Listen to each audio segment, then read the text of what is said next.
The Perfect Visit, Nurse Kevin's story. To hospice nurse Kevin, it wasn't just another Tuesday. It was the best day of his life. As he arrived at Green Meadows Assisted Living, he parked his car and closed his eyes, centering himself in silence while taking a deep breath. He made sure his car was parked at a distance, being mindful to leave the visitor parking for the guests. Today's visit was not just about medical care, but about providing a comforting presence, an experience of peace. He checked his phone for any updates and noted one detail to bring up later in the visit. After switching his phone to vibrate, Kevin stepped out of his car. He looked at his reflection in the car window, adjusted his hair, and said out loud to himself, "I am a teacher," thus bolstering his confidence in his ability to guide and support his patient and the facility. After considering everything he would need, he gathered his essentials from his trunk and approached the facility with a purposeful stride. Kevin entered Green Meadows, his demeanor warm and inviting as he greeted the front desk staff and signed in. He proceeded to the locked memory care unit, a secure area where patients like Dorothy, his hospice patient, received specialized care. He casually asked the med tech in passing if she had any concerns. After a brief conversation, he knocked on Dorothy's open door and said, "Knock, knock! Hi, Dorothy. It's me, Kevin, your nurse." With a warm smile while reading the room, Dorothy, having severe dementia, responded with a long gaze and a subtle smile. Setting up his workspace, Kevin placed a barrier for his nursing bag. "I heard from your social worker, Nathan, that your granddaughter got married last weekend. It's so wonderful that you have that legacy," he said to her, and she smiled back at him. He sanitized his hands before kneeling down to get at her eye level. Even though he knew she couldn't respond due to her advanced dementia, he dignified her, calmly asking, "What is your biggest concern?"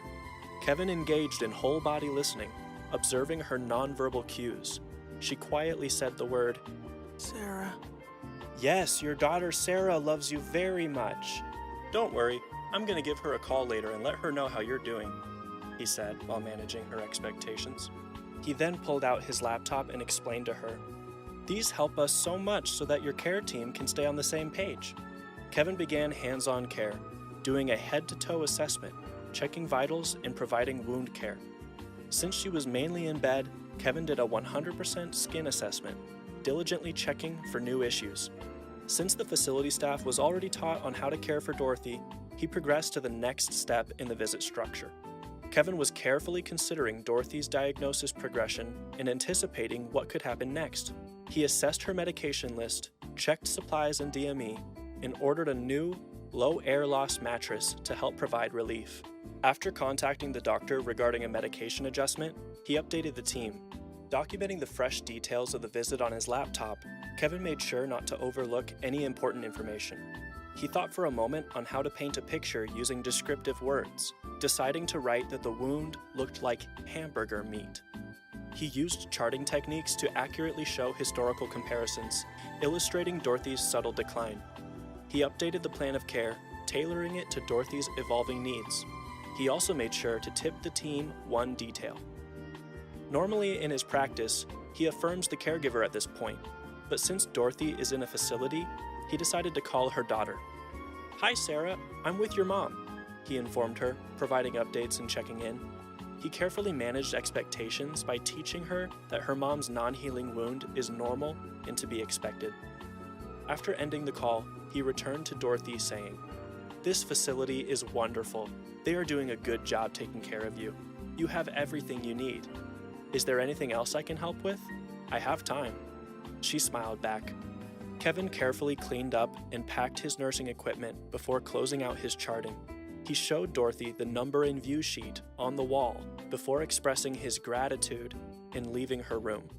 Since it was a facility, he knew med carts can be hard to get into, so he saved it for the end after visiting his other patients. He tracked down the med tech. She told him, "Don't worry, you're all good on meds." Kevin gently replied, "You know me. I have to see it with my own eyes. Don't worry, I can wait. I have time." And patiently waited to get into the med cart. He took his time ensuring there was a full supply of scheduled and PRN medications. He proceeded to update the hospice binder and the facility sheet, and gave the facility the new physician order. He met briefly with the wellness director, assuring her, "Everything's going as expected with Dorothy. She's doing great. The new mattress will be here later today." He also suggested keeping an eye out for signs of temporal muscle wasting in other residents and offered to help introduce hospice services to their families if needed. After warmly saying goodbye to everyone on his way out, he made his way back to his car. He put his faith in the perfect visit and the hospice's system of support, and he mentally released his concerns for Dorothy so that he could return to his own family worry-free.